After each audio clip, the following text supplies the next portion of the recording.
Buena tarde desde nuestras instalaciones de Provelca. Les saluda César Estrada. Como habíamos definido hace unos días atrás, vamos a tener unos minutos de conocimiento de tips de iluminación. Esperamos que sea de su agrado. Vamos a empezar. Le llamamos a esta conferencia conceptos de iluminación artificial. Me gusta colocar como inicio este museo que es de General Electric, donde aparece pues todos los experimentos de Thomas Alva Edison. Como ustedes saben, fue el que llegó a obtener la bombilla a base de energía eléctrica. Entonces, como conceptos de iluminación, podemos pensar que la luz es energía radiante que impacta en nuestro sentido de la vista. Y por lo consiguiente también tenemos que entender que la iluminación va más allá de las leyes físicas y que debemos de considerar la fisiología y la psicología humana.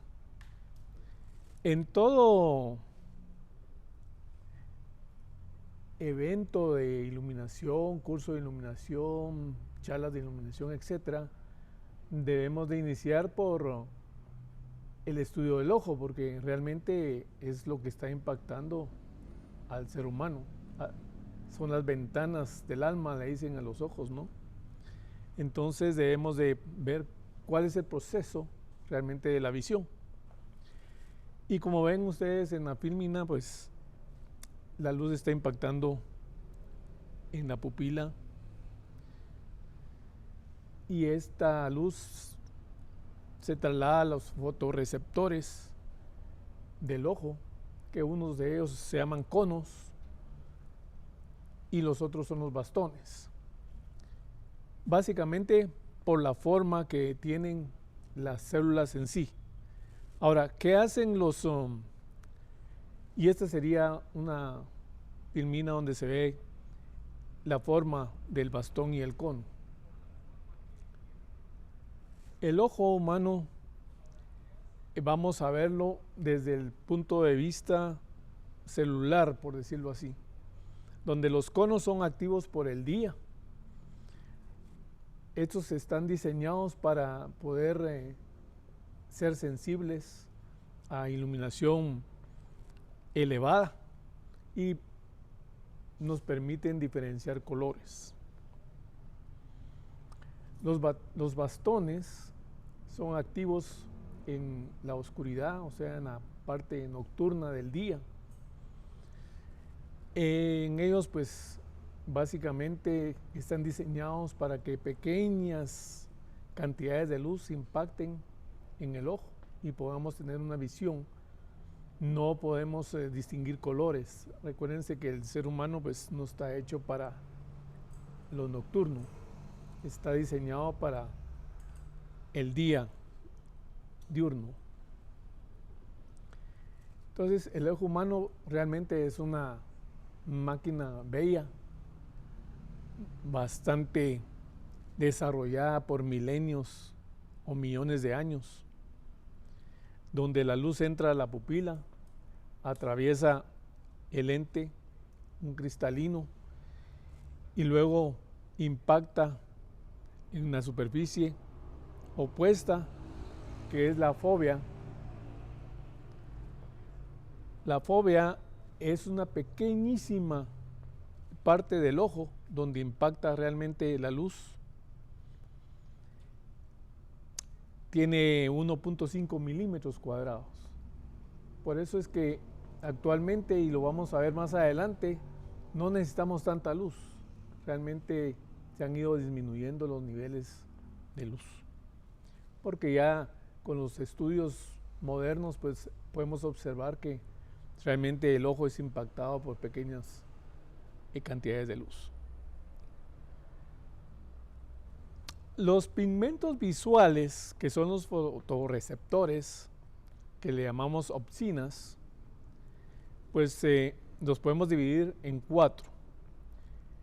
La eritropsina, la cloropsina y la sinopsina están en los conos.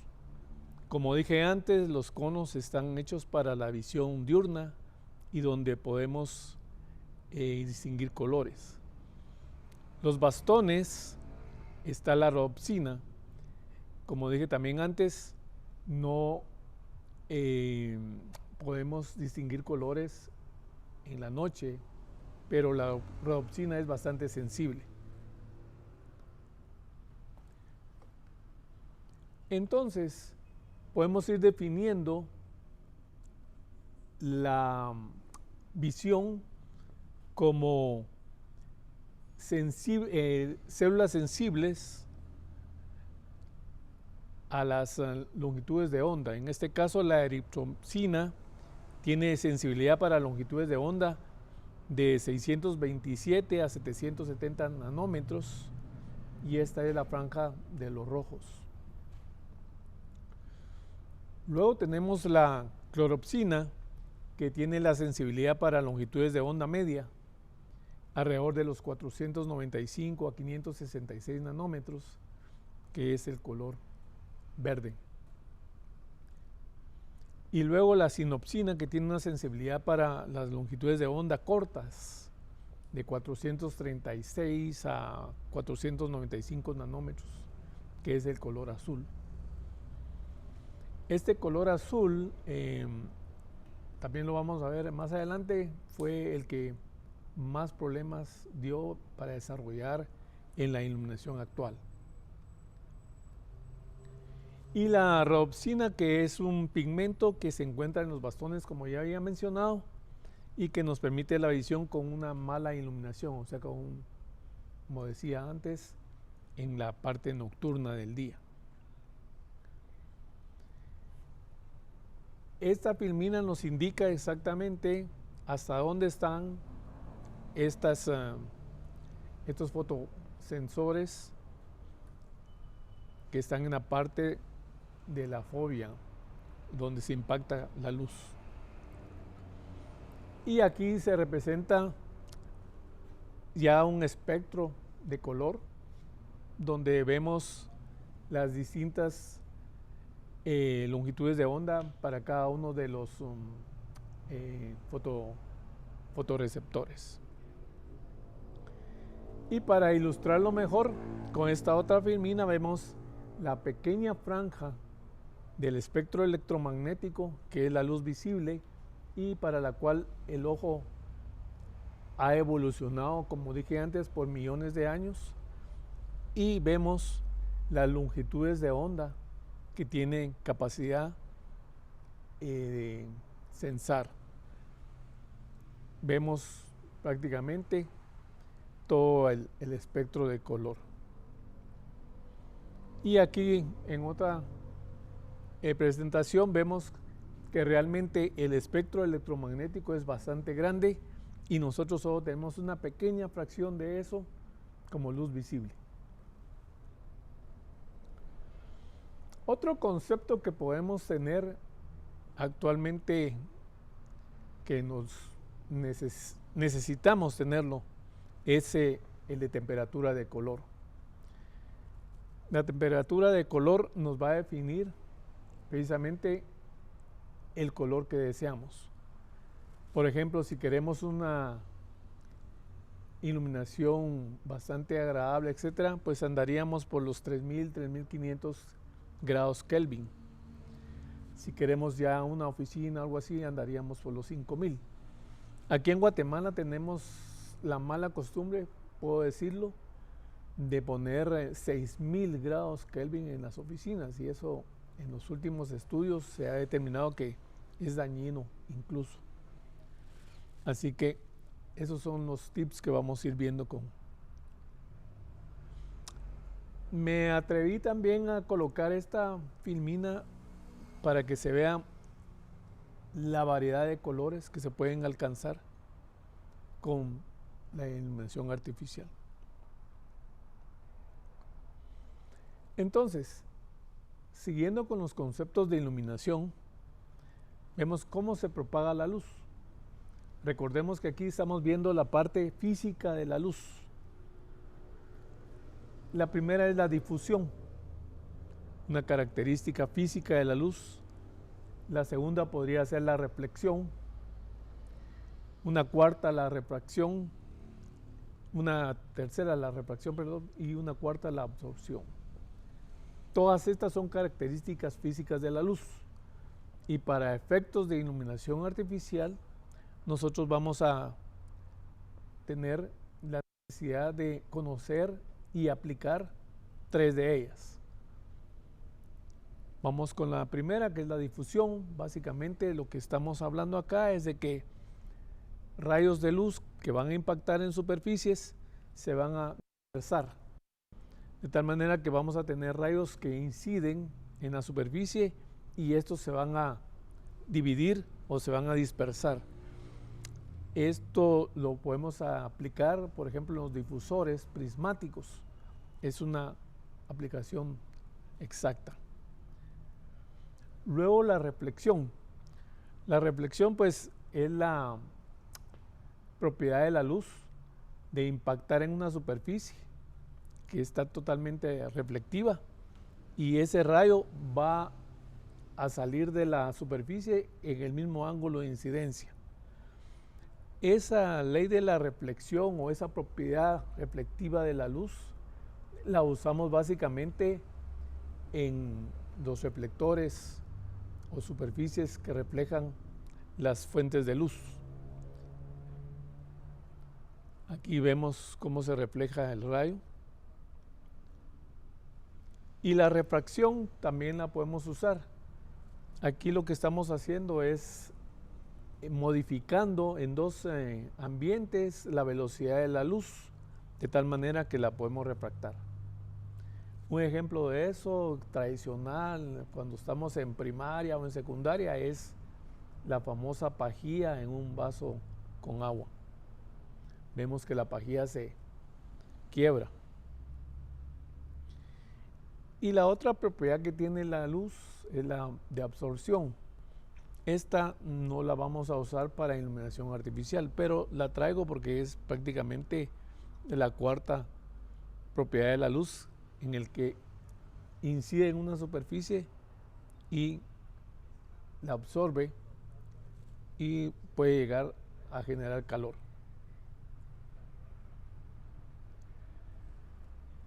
Entonces, las diferentes superficies que tenemos nos van a hacer que la luz en algunos momentos se refleje, en otros se absorba, en otros se refracte, etc. Y esas características las vamos a poder nosotros manejar de tal manera que vamos a tener nuestras luminarias o nuestras fuentes de luz con diversos colores. Podemos también definir la luz en clases.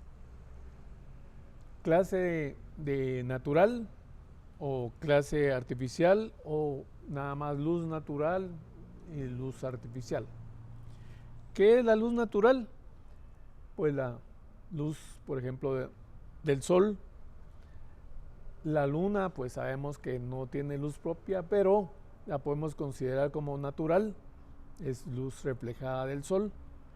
Las estrellas, que son otros soles, y animales como luciérnagas y algunos peces de profundidades que tienen una iluminación natural. Entonces, cuando estamos hablando de luz natural y si hablamos del sol propiamente, vamos a ver que tenemos una luz. Me gusta poner el ejemplo cuando nos levantamos y cuando nos vamos ya a acostar. Tenemos lo que es el amanecer y tenemos lo que es el atardecer. En ambos extremos tenemos colores naranjas o rojos. ¿Por qué razón es eso?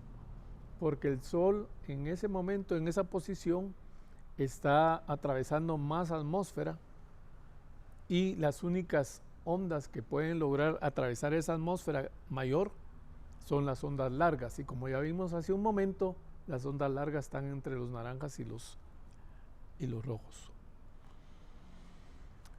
Cuando el sol está en el cenit, ahí tiene menos atmósfera que atravesar, de tal manera que nosotros ya vemos en ese momento el sol más o menos blanco. ¿Qué quiere decir eso?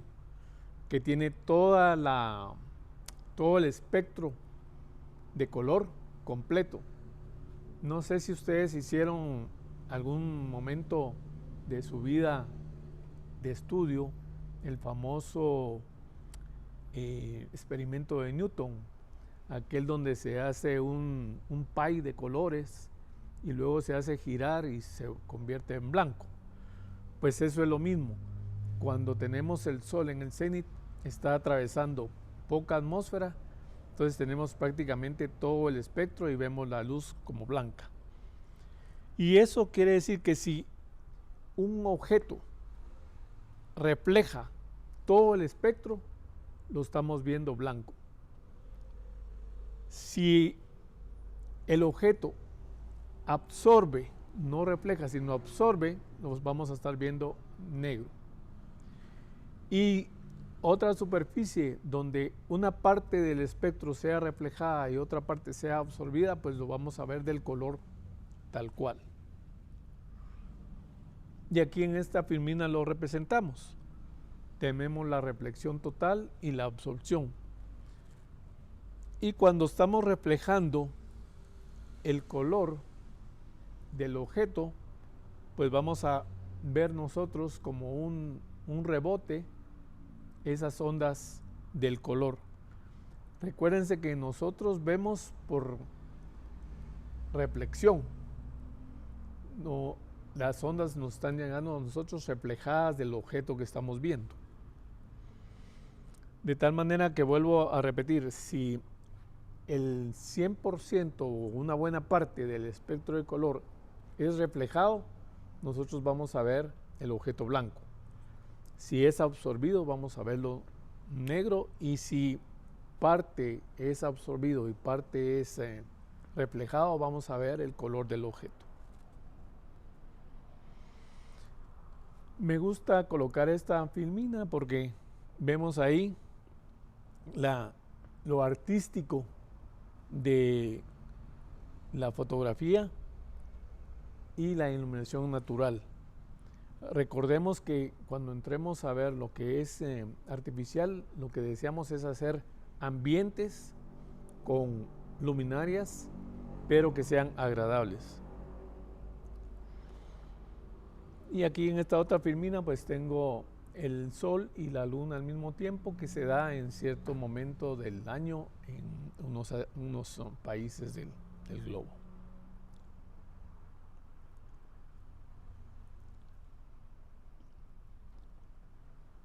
No sé si tienen alguna inquietud, la pueden pasar ahí en el chat, o no sé cómo la tienen ahí los chicos. ¿Tienen alguna inquietud? Si no, seguimos con... Sí, ingeniero, tenemos acá una pregunta de José Roberto Falla.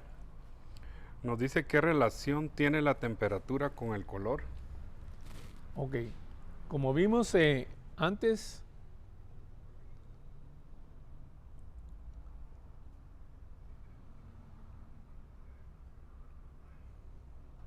aquí en esta filmina vemos exactamente la relación que tenemos entre la temperatura, pero recordemos que estamos trabajando con grados Kelvin. Y ahí vemos cómo va apareciendo el color.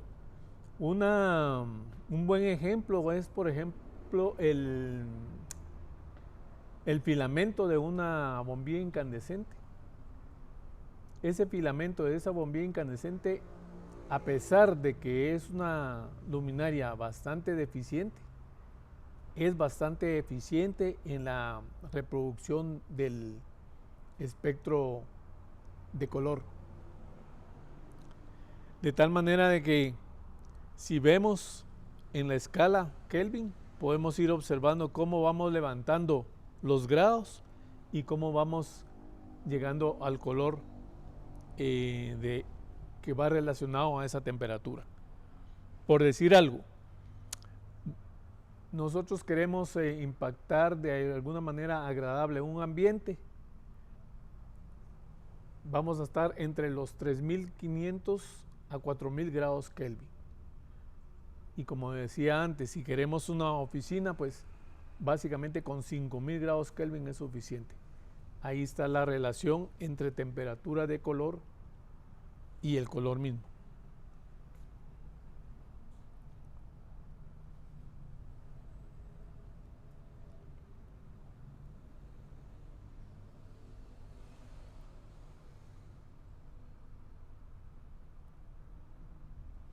Muy bien.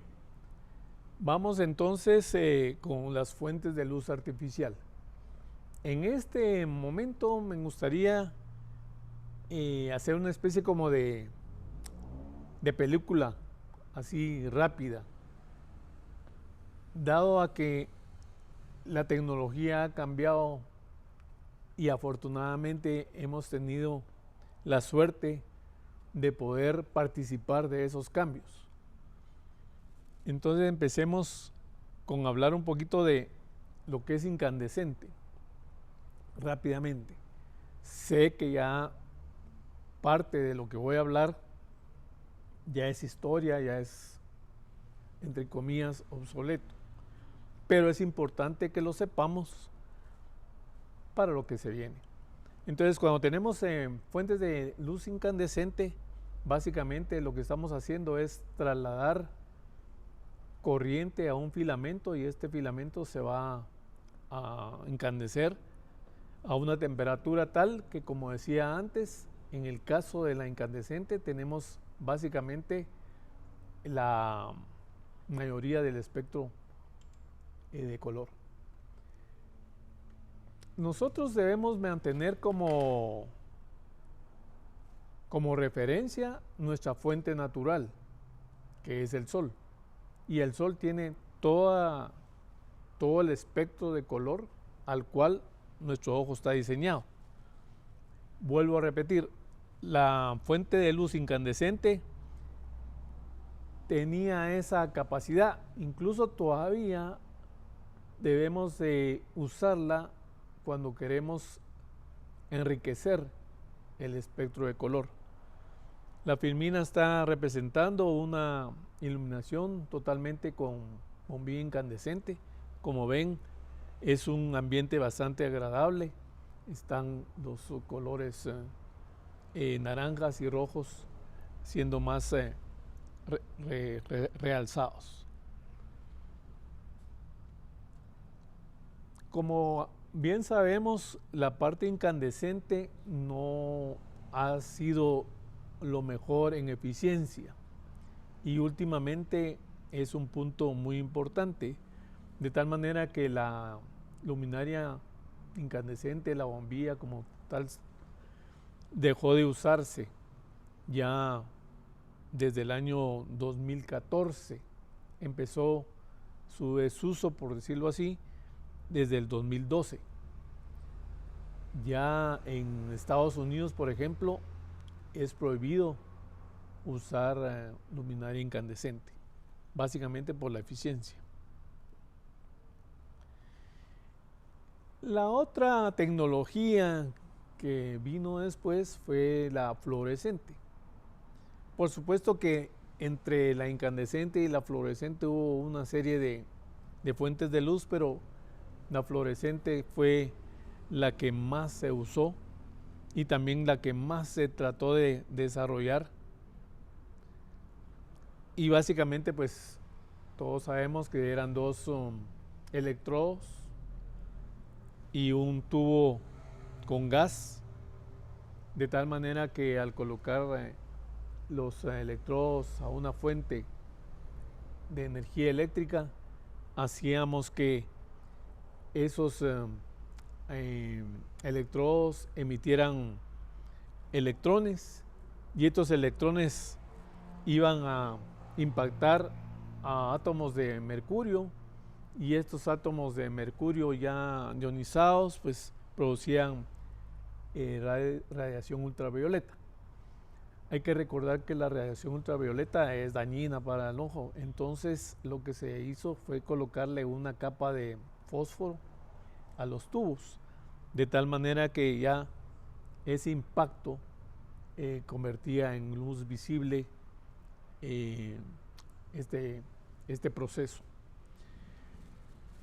Por supuesto que hubo una serie de desarrollos también en eso, con la finalidad de ir alcanzando cierta eficiencia, tanto eléctrica como de color, y así aparecen los tubos que se les llamó en su momento T12, el T8 y el T5, que lo que se estaba haciendo básicamente era mejorar los lumens por watt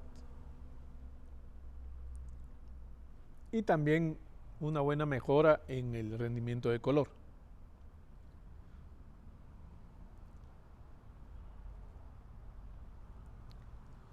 Y vuelvo a repetir, lo que se deseaba era una eficiencia, había una presión increíble en esos años y las fábricas pues habían hecho bastante inversión en hacer tubos y no querían soltar esa parte de la tecnología. Incluso los balastros que se usaban en esto pues pasaron a ser, primero eran electromagnéticos, luego fueron híbridos y después fueron electrónicos. Y entre los electrónicos también aparecen una serie de tipos, clases, etcétera, con la finalidad siempre de ir mejorando la eficiencia. En esta filmina lo que estoy representando es una iluminación 100% fluorescente. Y como pueden ustedes observar, también se llegó a un buen rendimiento de color.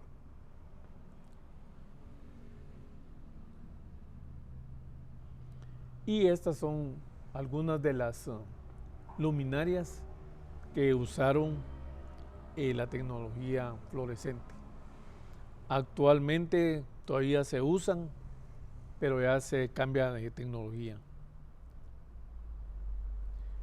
Luego vino la tecnología de los haluros metálicos o las famosas fuentes de luz de alta descarga que le llamamos, donde podíamos tener alta presión de sodio, baja presión de sodio o haluro metálico. El haluro metálico lo que hizo fue tener la eficiencia de una alta descarga, pero también la característica de tener luz blanca, porque entre las de alta descarga la más eficiente fue la luminaria de alta presión de sodio, que lo más que llegó a tener eran 140 lumens por watt, pero en su momento era lo máximo. Incluso esta luminaria era desarrollada para exterior y por la eficiencia se colocó en interior, pero también hubo malas experiencias porque es monocromática. Entonces las personas pues empezaron a indicar que tenían algunos problemas de dolor de cabeza, cansancio, etcétera, por estar mucho tiempo bajo una sola longitud de onda, ¿verdad? Que en este caso pues era entre los naranjas. De tal manera que con esa presión la investigación siguió y se llegó a los haluros metálicos, donde ya teníamos la posibilidad de tener luz blanca. Y así es como se desarrollan este tipo de luminarias, fuentes de luz, perdón. Una de las características que no era deseada en este tipo de fuentes de luz era que si había un corte de energía, tardaban entre 6 a 10 minutos para volver a tener la plenitud de luz. Entonces eso no era muy agradable. Para ello lo que se hizo fue desarrollar unas luminarias con dos, no filamentos, sino dos tubos con gas, de tal manera que en un principio se tenía encendido uno y si había un corte de energía entraba a funcionar el otro, de tal manera que el tiempo de encendido pleno se reducía bastante. Aún así no era instantáneo. Y aquí pues les presento toda la tecnología esta de alta presión de sodio y haluro metálico, donde vuelvo a insistir que lo que se deseaba era una mejora en el rendimiento de color y en la eficiencia energética. Y esta filmina pues está representando iluminación 100% con alta descarga, usada interior.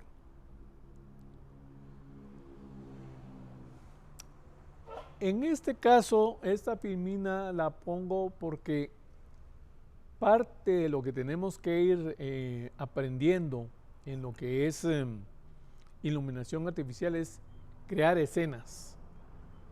Más adelante vamos a ver que lo que se está haciendo ahora es crear escenas, o sea, ambientes agradables con luz artificial. Y para crear escenas tenemos que tener una combinación de luminarias para crear volumen. Si no, estamos dando una iluminación en 2 dimensiones y eso no es correcto. Tiene que estar en las 3 dimensiones y en este caso lo ven ustedes, una representación muy bonita. Y así como les había mencionado rápidamente, llegamos a lo actual, que es el famoso LED. Las fuentes de luz con tecnología LED, pues básicamente son diodos emisores de luz que han ido desarrollándose en los últimos años.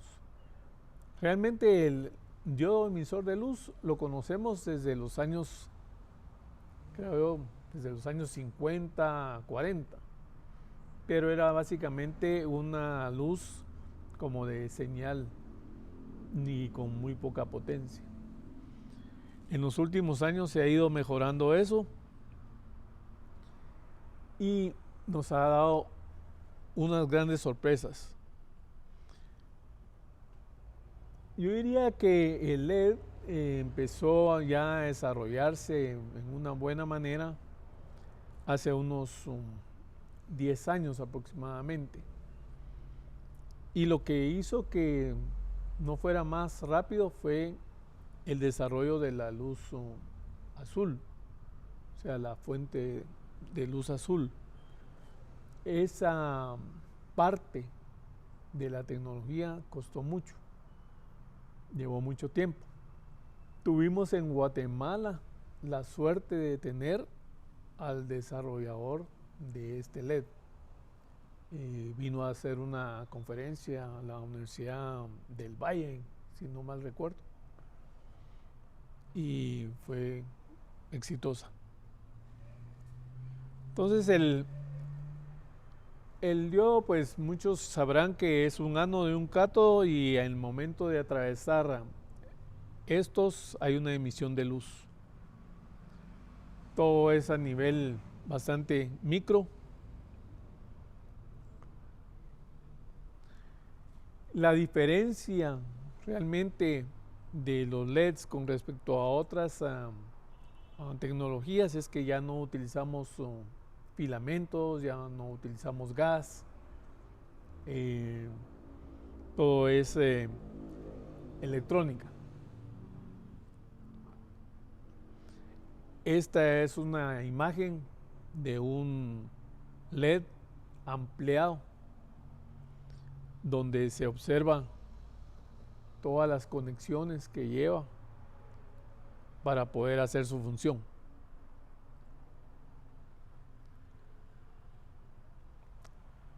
Por eso ahora los LED pues también tienen la característica de que tienen más duración. Estamos hablando, algunos fabricantes hablan ya de 100.000 horas de duración, mientras que una bombilla en aquellos años pues no pasaba de unas, que diría yo, unas 1.000 horas.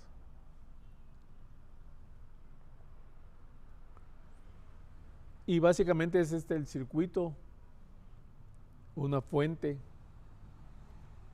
el diodo y una resistencia para amortiguar la corriente.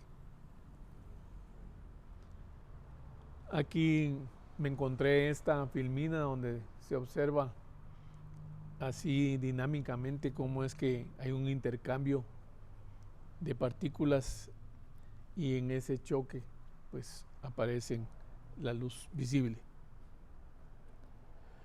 Estas son las obleas básicamente de los LEDs.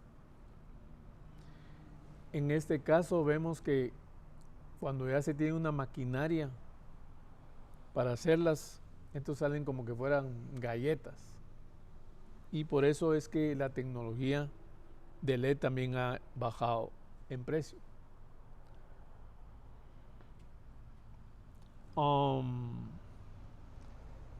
Como dije cuando hablé de la luminaria o de la fuente de luz incandescente, esta perdía entre un 50 o un 60% de energía convertida en calor.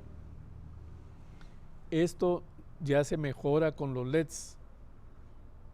Ya la energía que le trasladamos al LED lo convierte en luz, y tenemos que un 80% de la energía que le vamos a entregar al LED la convertimos en luz, que es lo que queremos. Pues no queremos calor, sino queremos luz. En otras palabras, queremos lumens.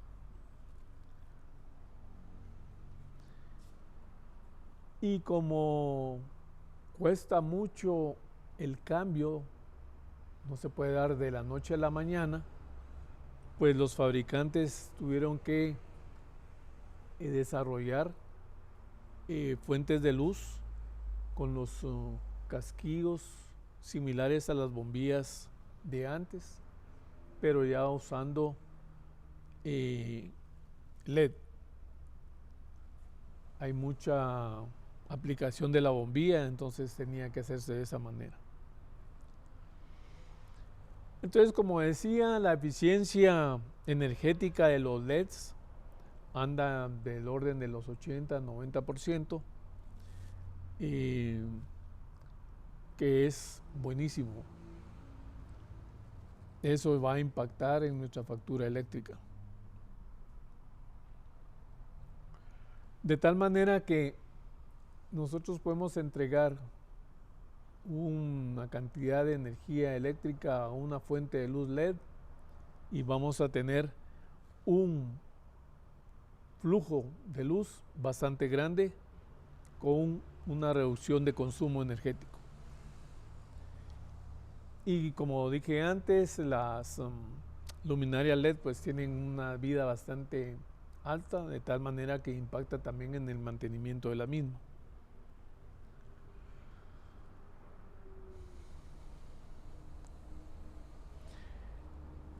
Esta filmina ya es con LEDs.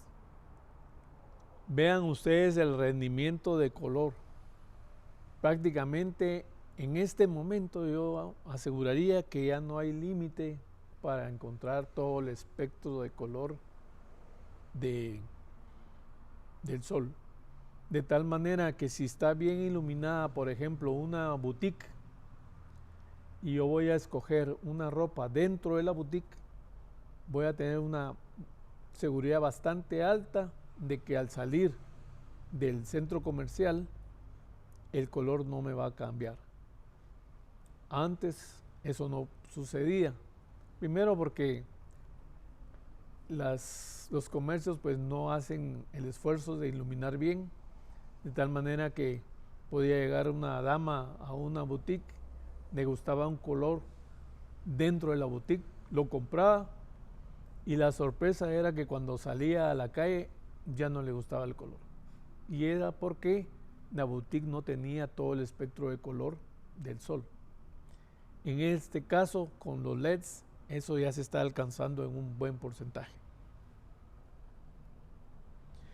Y también la aplicación de el LED a nivel exterior.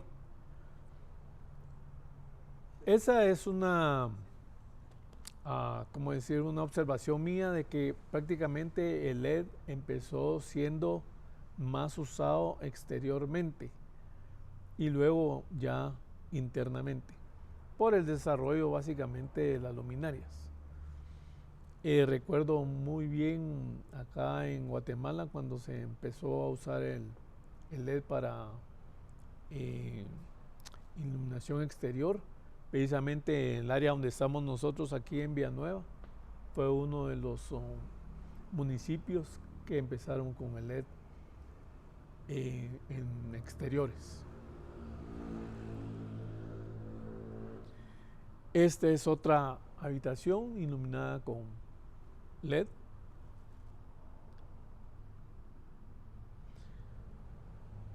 Y siguiendo con nuestros conceptos para iluminación de ambientes, pues tenemos que tener en consideración una iluminación general, buena parte de iluminación natural, una iluminación funcional y una ambiental.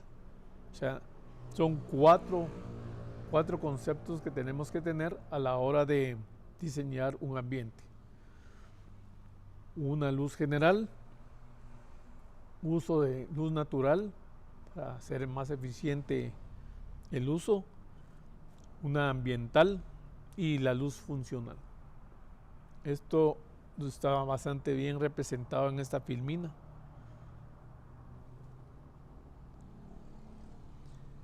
Esta otra me gustó mucho porque se está usando también el LED y el LED lo estamos usando incluso en manera artística.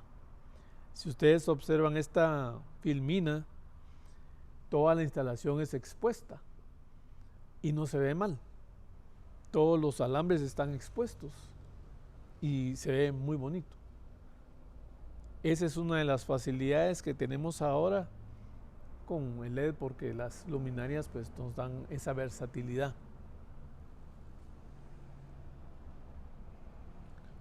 Dime. Ingeniero, tenemos por acá otra pregunta. Joel Ramírez nos dice: ingeniero, ¿tendrá reparación las lámparas o bombillos LED? La realidad es que no. ¿Por qué no?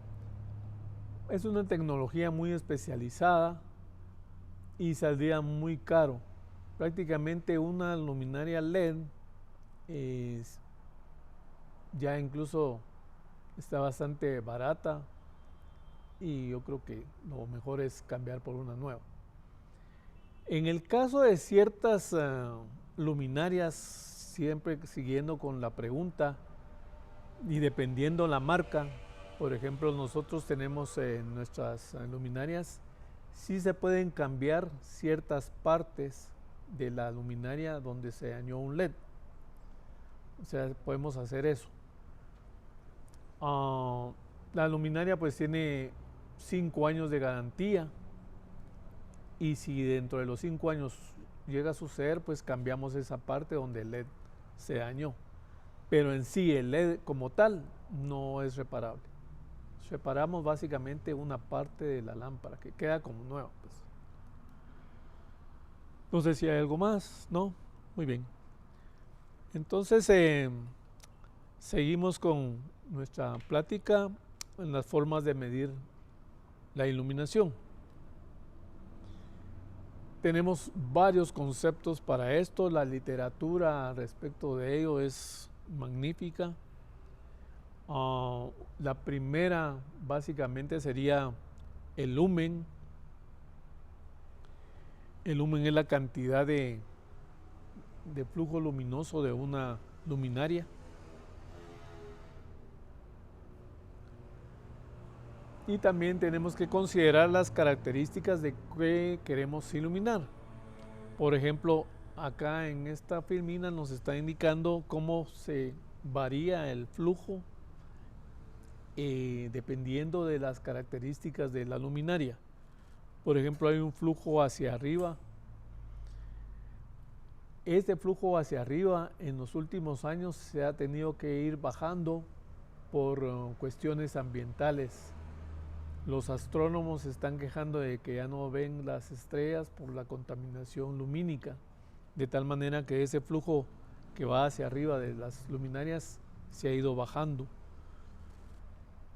Hay un flujo deslumbrante también. Aquí en Guatemala hay lugares donde ponen las luminarias y lo encandilan a uno. Incluso va uno en el vehículo y todavía hay unas grandes cantidades de luz ahí que lo iluminan y ya no lo dejan ver a uno. Todo eso debe de ser controlado, ser más eficientes en el flujo útil que queremos. Evitar el encandilamiento, por ejemplo.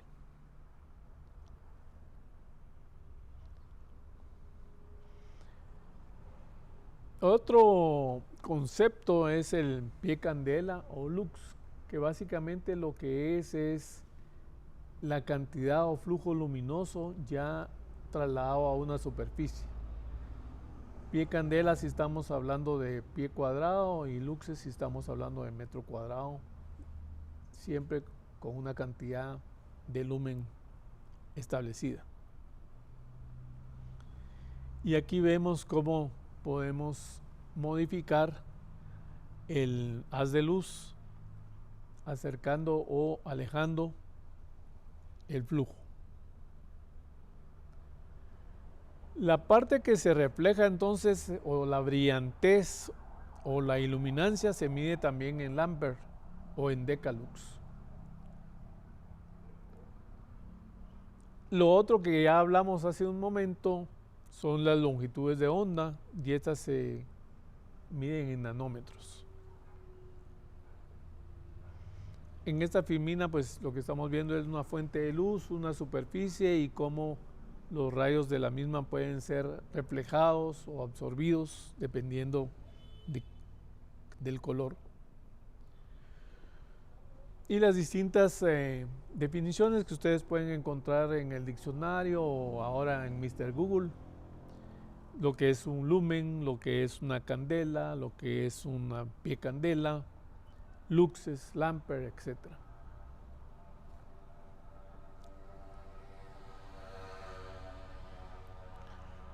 Entonces, ya con estos conceptos vamos a ir viendo cómo vamos a mejorar nuestra iluminación artificial.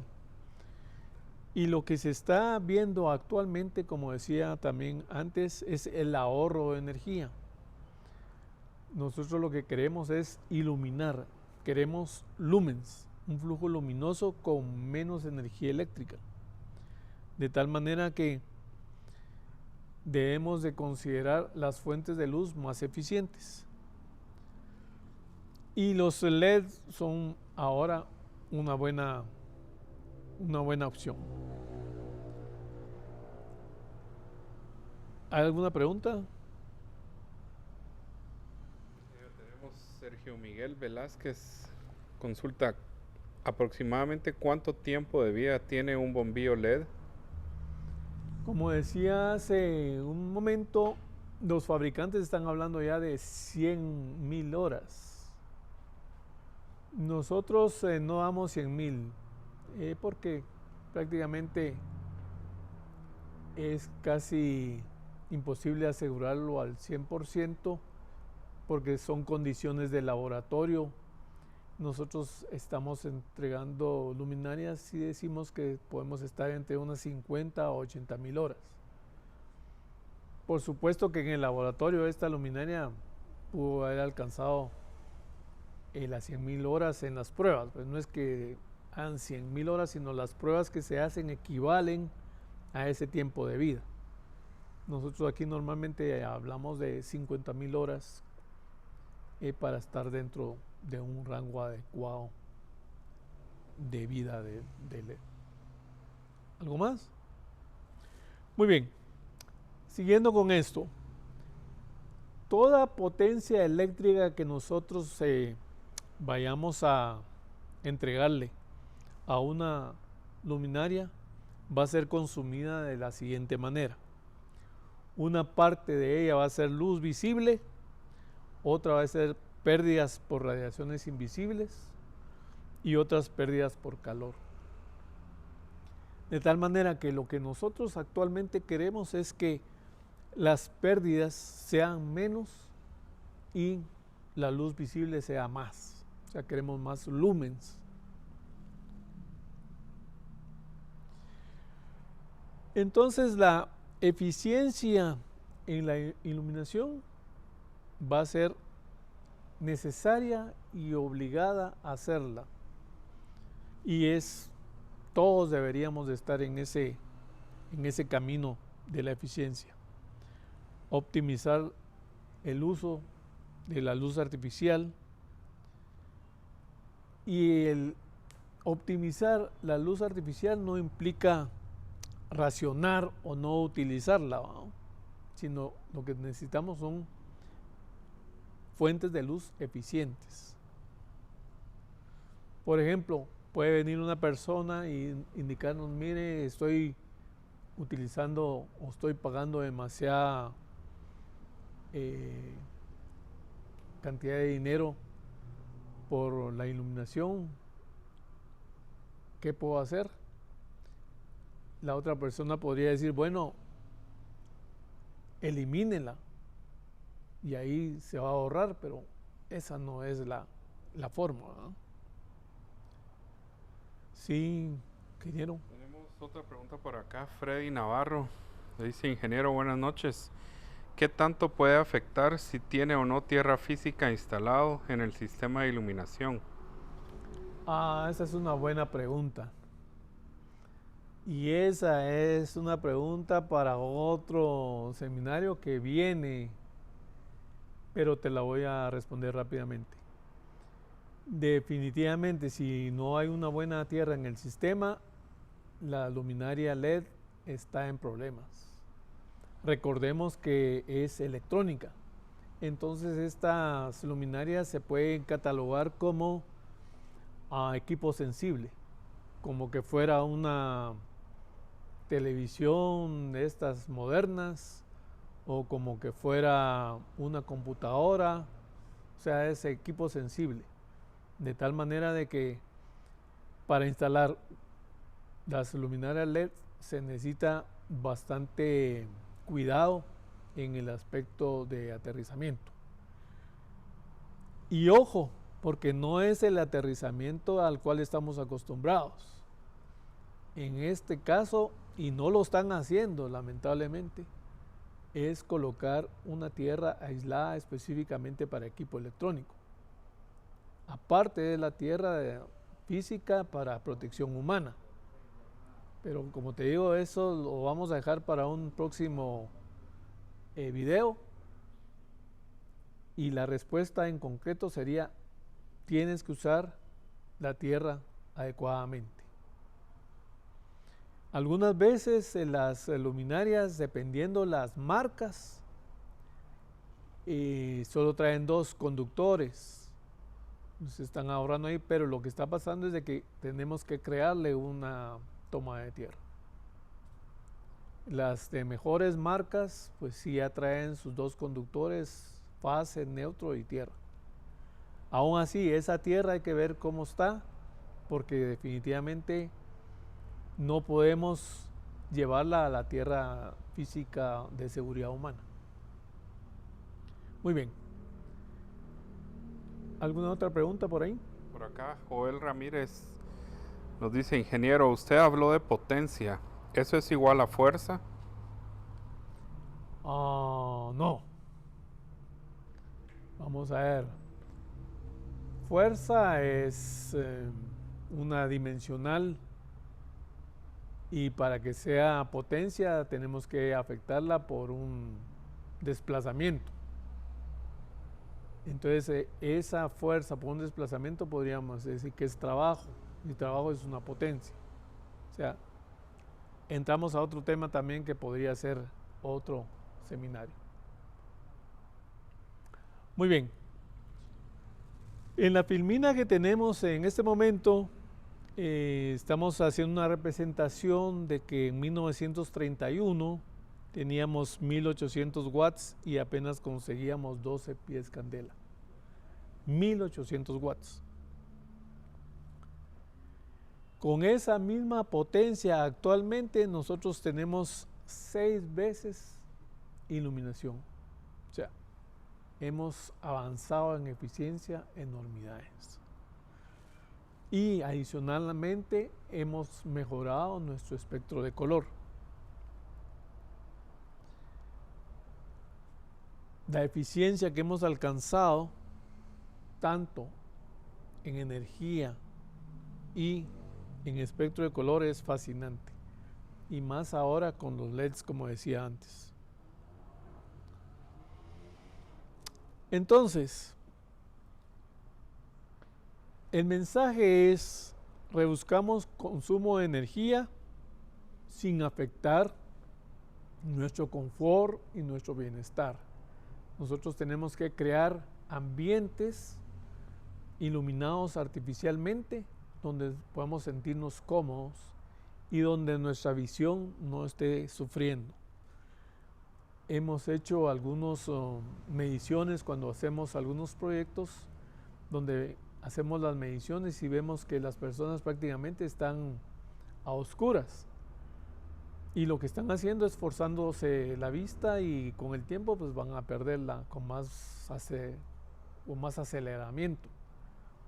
El humano va perdiendo su visión a partir de los 20 años, independientemente de la genética. A los a partir de los 20 años va perdiendo su visión, y de tal manera que hay códigos internacionales y que debemos de aplicar nosotros acá, donde dependiendo de la edad de la persona, así se va a iluminar el ambiente.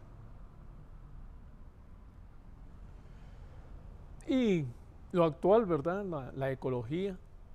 Entonces sí necesitamos ser eficientes. Y esta filmina que me la encontré ahí, que es un fascinante, todo iluminado con LED.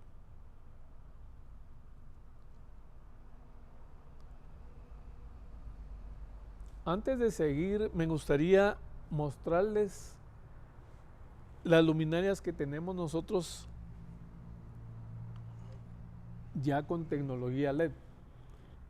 Esta luminaria, por ejemplo, es un equivalente a una cobra que podemos colocar a una altura de 6 a 8 metros con una buena iluminación. Tenemos también los reflectores.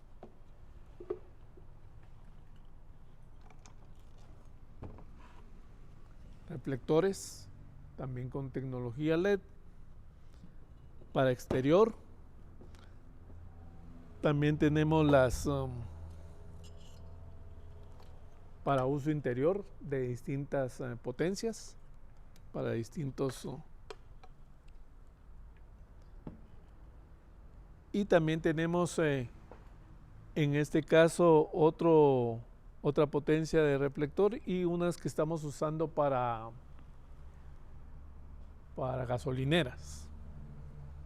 Todas estas ya con la tecnología de LED. Entonces, siguiendo con nuestra temática del día de hoy, necesitamos recordar que solo hay dos formas de reducir consumo de energía.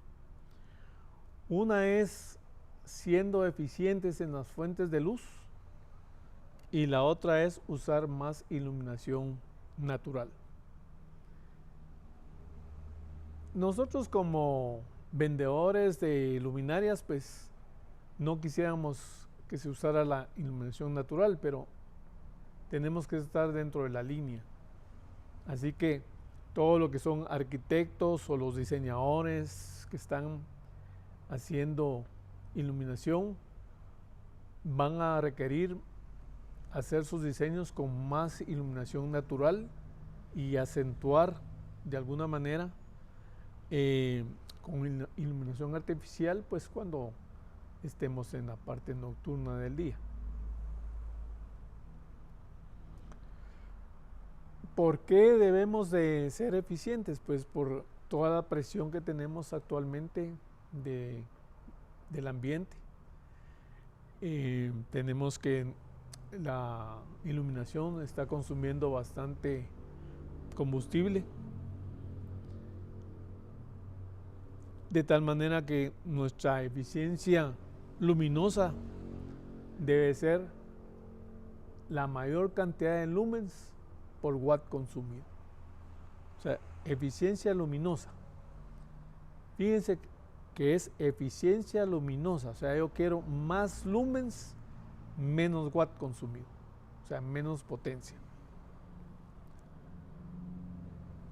De tal manera que a partir de hoy, ustedes van a ser más eficientes a la hora de ir a comprar una fuente de luz al centro comercial o a la tienda. Ya por favor no vean los watts, sino vean los lumens.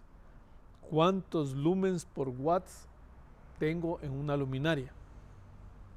Y en esta filmina pues tenemos, por ejemplo, una luminaria incandescente de 150 watts, una compacta y un LED. Antes nosotros íbamos a la tienda y comprábamos las bombillas por deme una bombilla de 100 watts o de 100 bujías o cosas por el estilo. Actualmente nosotros ya debemos de decir, deme una bombilla de 160 lumens por watt o 140 mínimo lumens por watt.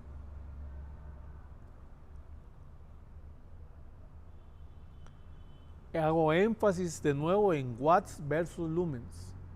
No veamos los watts, veamos los lumens que requerimos. Y aparte está la eficiencia energética. La eficiencia energética son watts sobre metro cuadrado. Vean la diferencia. Aquí estamos hablando de eficiencia luminosa. Lumens sobre watt.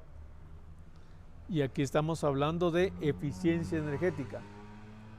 Watts sobre metro cuadrado.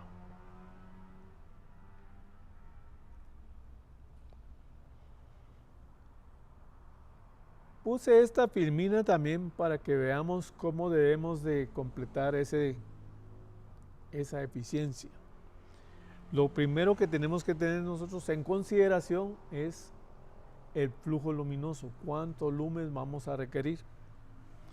Y luego ir haciendo una trazabilidad donde vamos a escoger la luminaria, vamos a ver la reproducción de color,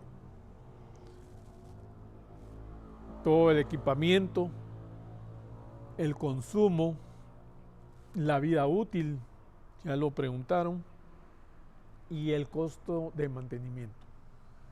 Si la luminaria tiene varias horas de vida, pues nuestro mantenimiento se va a reducir. Entonces, todos estos planteamientos los tenemos que considerar a la hora de hacer un proyecto de iluminación, independientemente de qué tamaño sea. Puede ser una casa, un centro comercial, una planta industrial. Apliquemos estos conocimientos. Luego se nos vienen ciertos, diría yo, normativos internacionales que debemos de aplicar si queremos estar a la altura de las nuevas medidas ambientales. Y una de ellas es el Lighting Power Density, o sea, el LPD, que básicamente lo están evaluando a uno por la cantidad de watts por metro que vas a utilizar. Y estos estándares vienen de ANSI, la ASHRAE y la IESNA. Esto ha cambiado en los últimos años bastante. Antes usábamos unas tablas que nos decía para una librería tantos lumens, para una barbería tantos, para una fábrica tantos. Ahora ya no. Ahora es watts sobre pie cuadrado o watts sobre metro cuadrado. La filmina en este caso me está dando valores de watts sobre pie cuadrado, pero puedo fácilmente convertirlos a watts sobre metro cuadrado multiplicando por 10 los valores que están acá.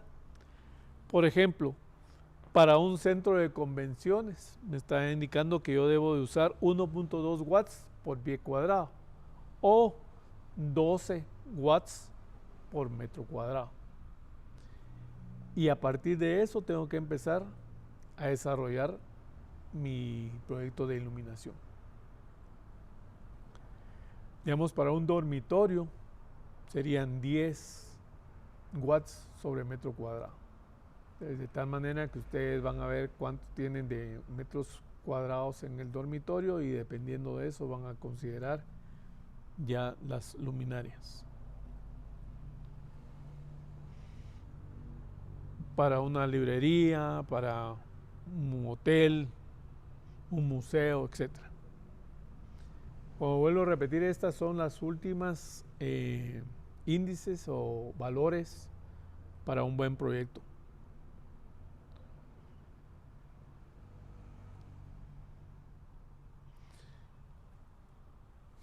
Y lo otro que nos están requiriendo son los famosos parámetros LEED,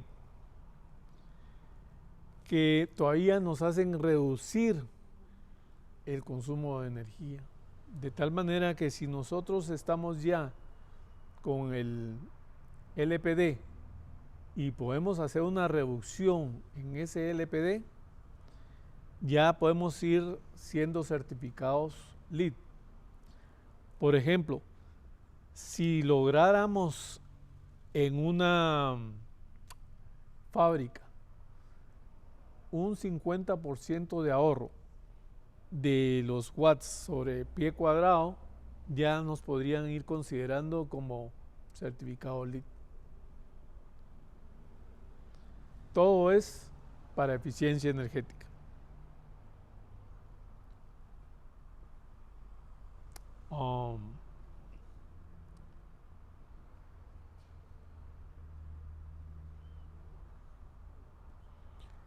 Al final lo que se está requiriendo es una iluminación adecuada, crear escenas bastante agradables, con demanda pequeña de energía eléctrica, que eso implica que vamos a hacer un ahorro de las emisiones de CO2.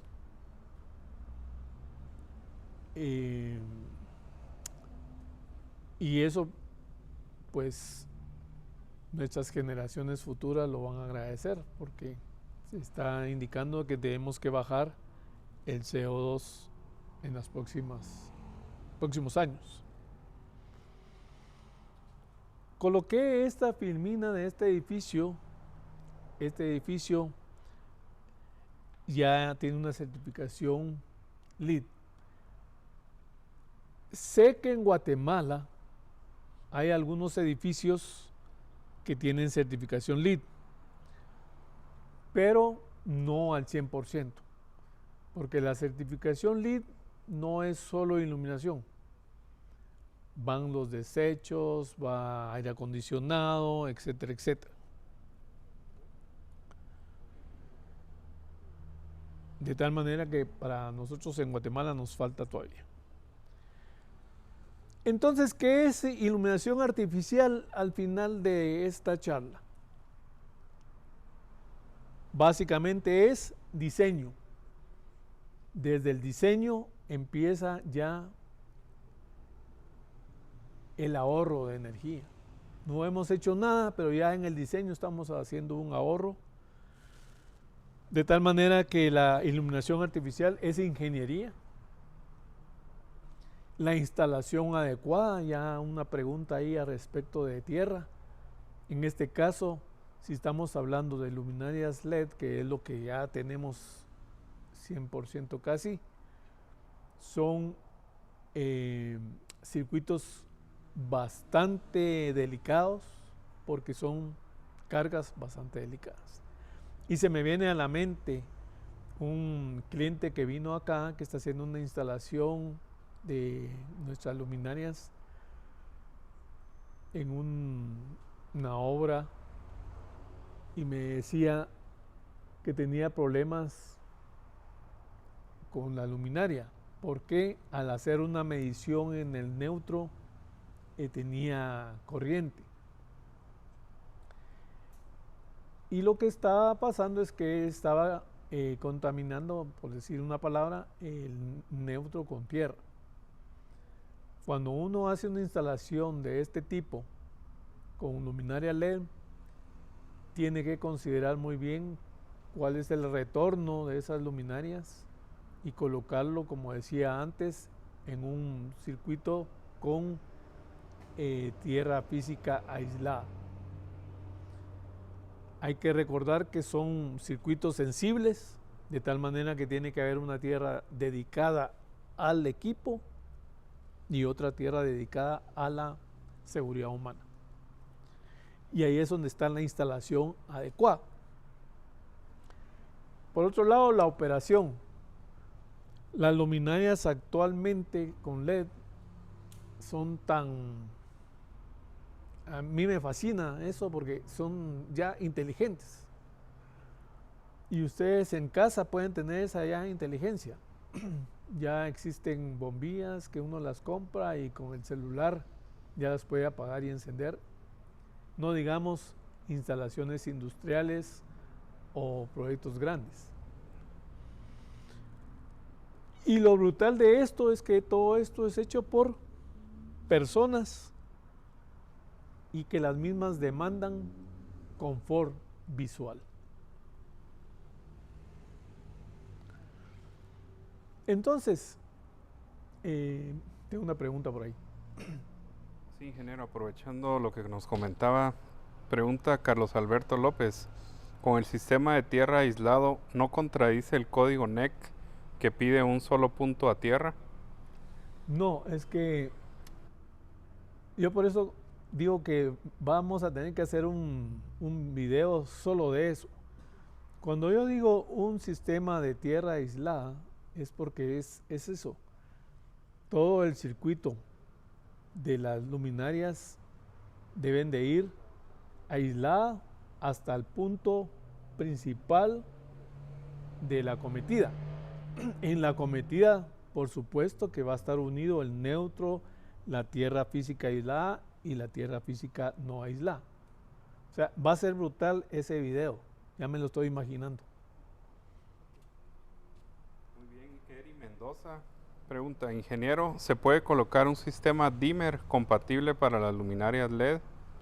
Sí, incluso todas las luminarias LED son dimeables, no hay problema. Y esa es una de las ventajas de LED, que es que LED es bastante versátil. Joel Ramírez pregunta, ¿para qué tipo de voltaje son los reflectores que mostró hace unos instantes? La mayoría de las luminarias LED ya vienen preparadas con para fuentes desde 120 voltios hasta 277 voltios y sin taps, o sea, son inteligentes hasta en eso. Tú las puedes colocar en 240 y ya vas a ver que está en 240. La puedes colocar en 120 y ya vas a ver que está en 120.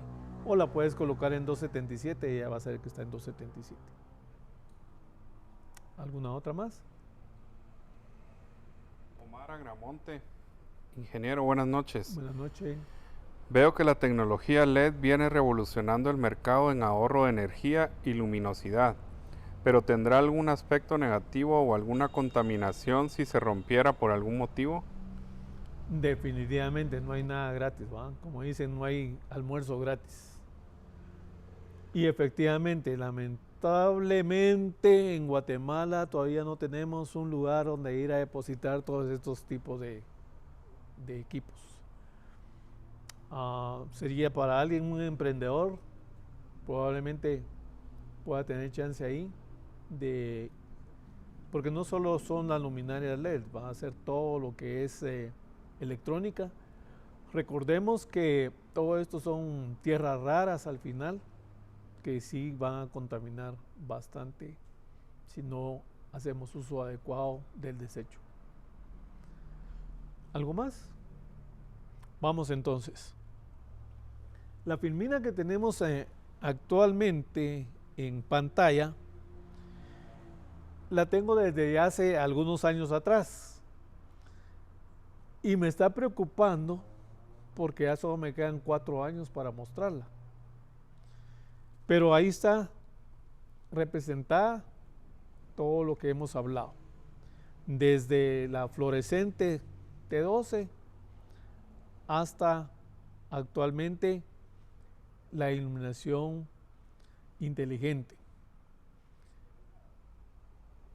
Espero que podamos llegar a tener el día de hoy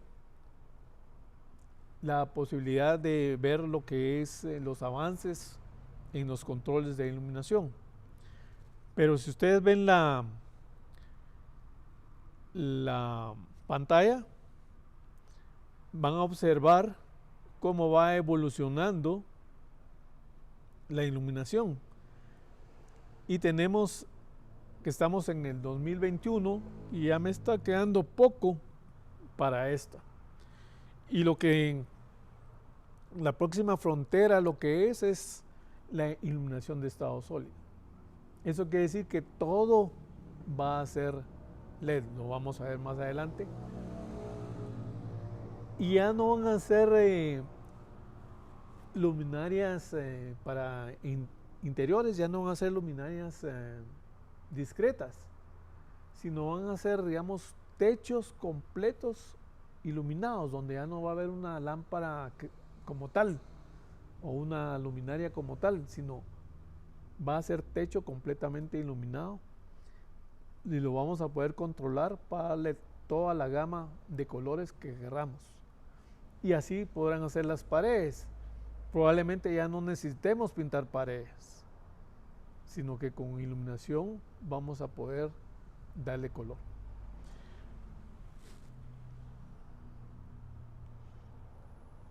Entonces, la frontera que dice la filmina se refiere a la iluminación donde vamos a estar usando ya solo estado sólido, diodos, emisores de luz orgánicos o diodos emisores a base de polímeros, etc. Todo en oposición a los sistemas tradicionales de filamentos y gases o gases. Eso es lo que nos viene. Ya en las ferias de iluminación se ve que ya paredes, pisos y techos se iluminan con estado sólido y podemos modificar los colores para dar ciertas escenas, ciertos ambientes.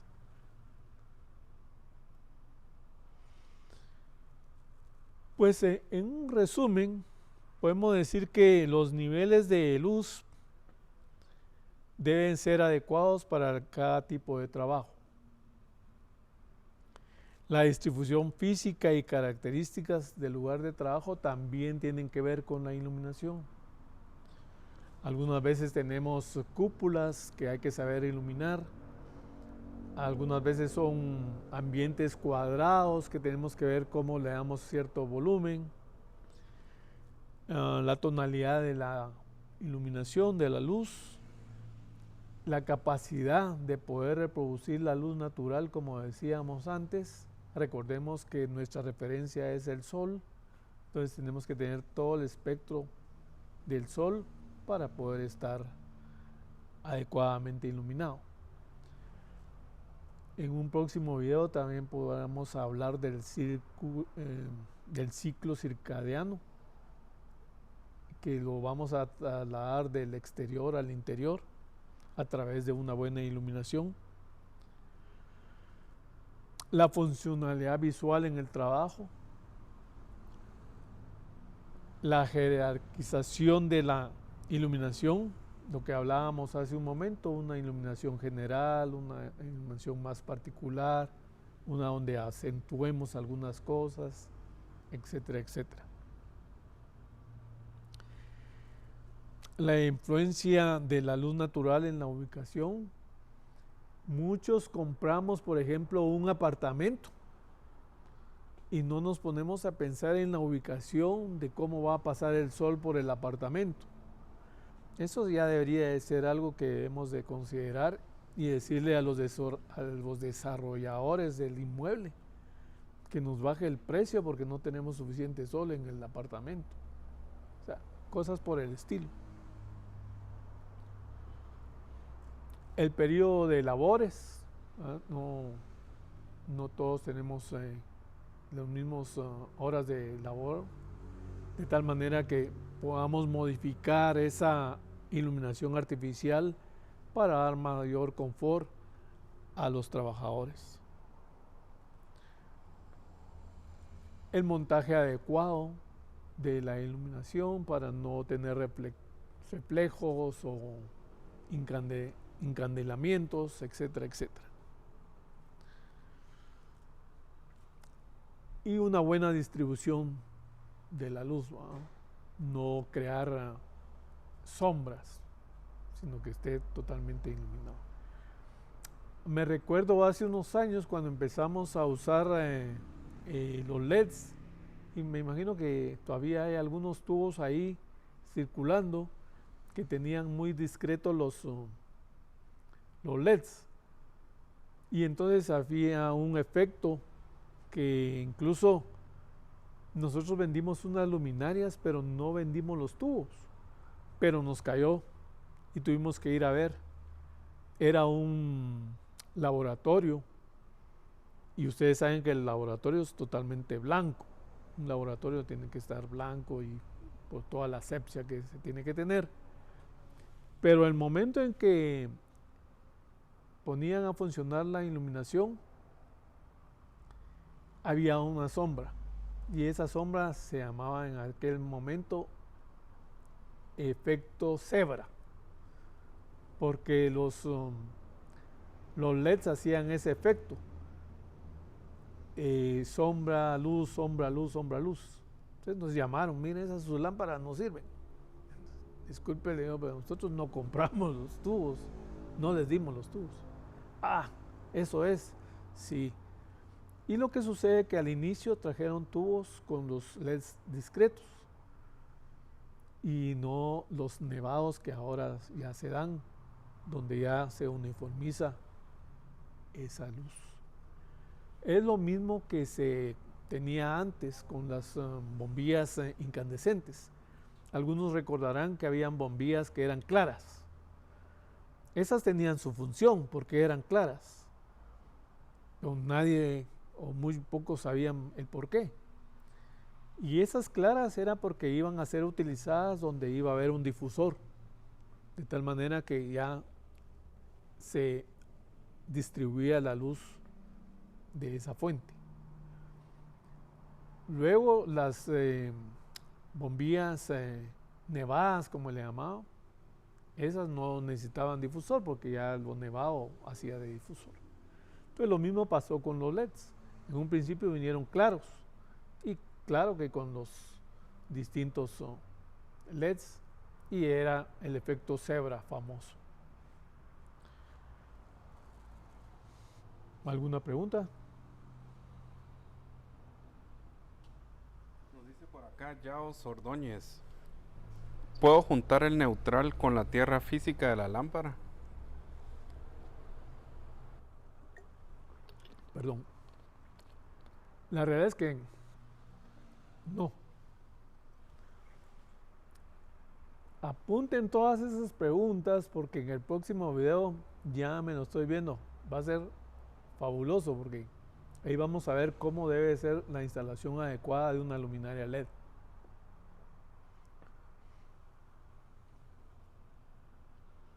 Tenemos otra por acá. José Urizar: ¿existe algún tipo de fórmula para calcular los watts por metro cuadrado para áreas con diferentes medidas? Sí, definitivamente lo hay. Y básicamente es aplicar geometría, ¿no?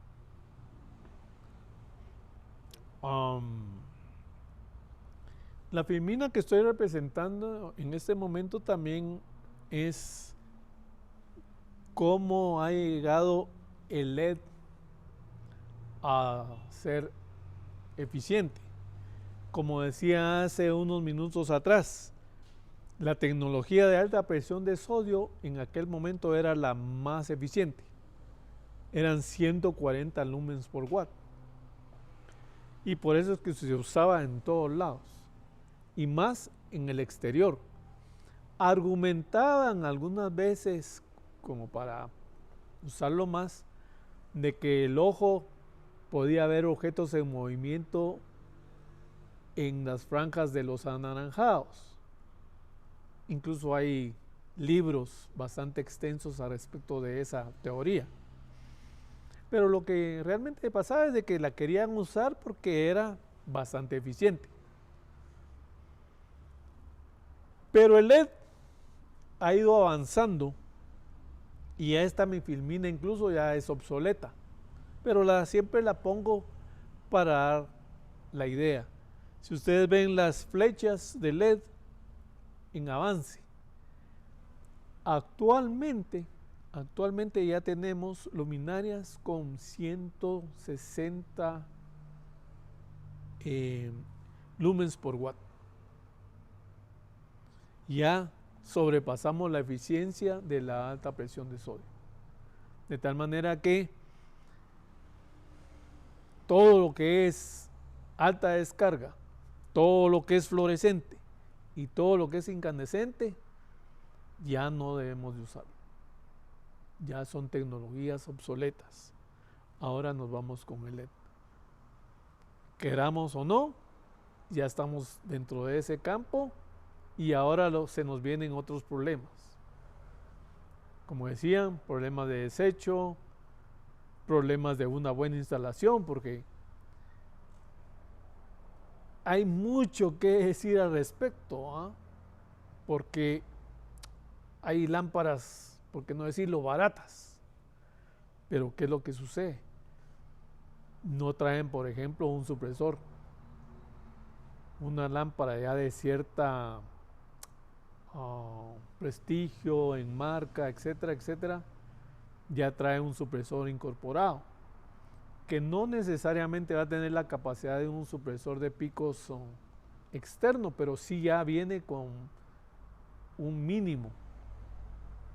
Por ejemplo, las nuestras están con 20 kiloamperios de protección, de tal manera que por eso hay que pagar a veces, ¿no? Pero volviendo a la tecnología que estamos viendo, ya prácticamente esta filmina ya nos dice que toda la tecnología esta ya está obsoleta y nos vamos por el LED. Afortunadamente el LED ha ido bajando de precio y una versatilidad tremenda.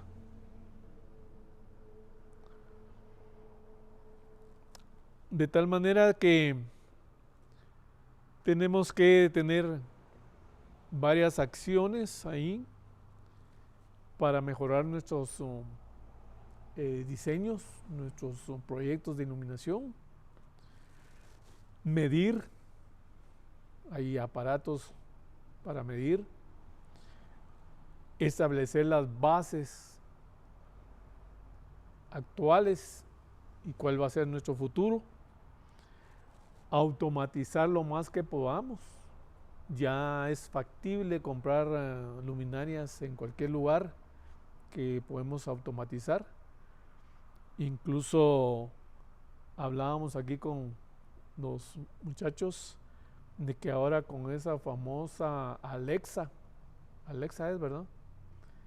Puede uno automatizar la iluminación de una casa. Indicarle: Alexa, ilumíneme la sala, Alexa, ilumíneme el dormitorio, etcétera. Y eso, ¿qué es lo que está haciendo? Es que si no estamos usando ese ambiente, ¿por qué va a estar iluminado? Y si no queremos comprar una Alexa, pues empecemos con hábitos. No estoy en esa habitación, switch off. Y controlar y mejorar. O sea, entramos en un loop de controlar y mejorar, medir y mejorar, medir y mejorar.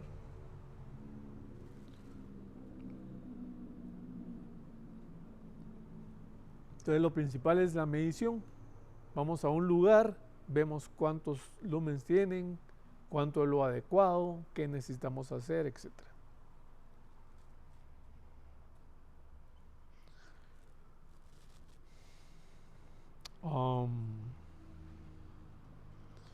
Por ejemplo, esta luminaria ya tiene hasta música.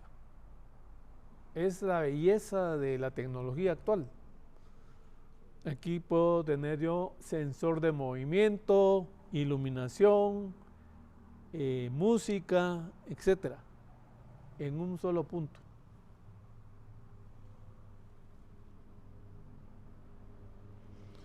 Vuelvo a repetir, controlar y mejorar, dar seguimiento a los hábitos de las personas, usar el software de iluminación, crear una gestión de eficiencia en iluminación y crear una especie como de gerencia en los lugares como empresas, centros comerciales, etcétera. Incluso en la misma casa va a gerenciar nuestra energía. La energía siempre va a ser cara. No va a haber energía barata y menos al futuro. De tal manera que vamos viendo también en las etiquetas de las luminarias cómo las van a ir clasificando. Y me imagino que ustedes ya han visto en ciertas compras que han hecho de luminarias este tipo de etiqueta, donde ya les está indicando la eficiencia de la misma. En Guatemala ya está desarrollada una norma al respecto de esto. Ya falta poco para que se implante. Yo creo que va a ser parte de lo que es eficiencia energética a nivel nacional.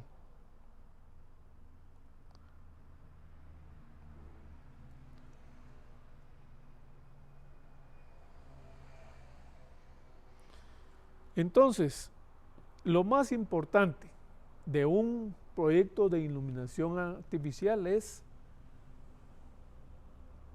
usar la mayor cantidad de iluminación natural. De tal manera de que los proyectos, los responsables de los mismos, deben de hacer la estructura o la arquitectura para tener más iluminación natural. Y la iluminación artificial, pues, ser lo más eficiente para lograr los ahorros debidos y llegar a lo que es la energía más limpia. Entonces, la energía más limpia dice que es la que no se consume. ¿Cómo está eso?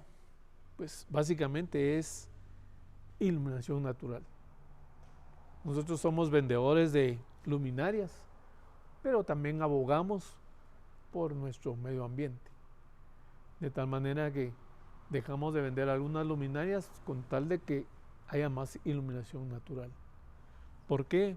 Porque la energía más limpia es la que no se va a consumir.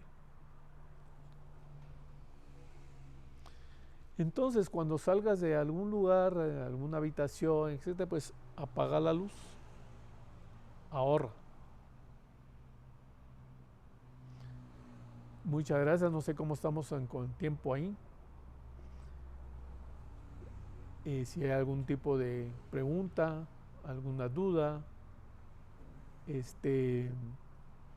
y vamos a considerar sus sugerencias para los próximos videos o webinars, no sé cómo le están llamando los muchachos acá, pero los dos temas que mencionaron van a ser brutales: lo de que es tierra física y cómo instalar adecuadamente una iluminación de LED. Así que muchas gracias por su atención, espero que les haya dejado ahí algo de conocimiento. Vamos a hacer una segunda parte de esto, porque todavía nos faltó hablar de una serie de novedades que se están dando en iluminación, y adicional a eso que no hablamos del ciclo circadiano, que también es otro tema que nos va a ser de beneficio. Muchas gracias. Feliz noche.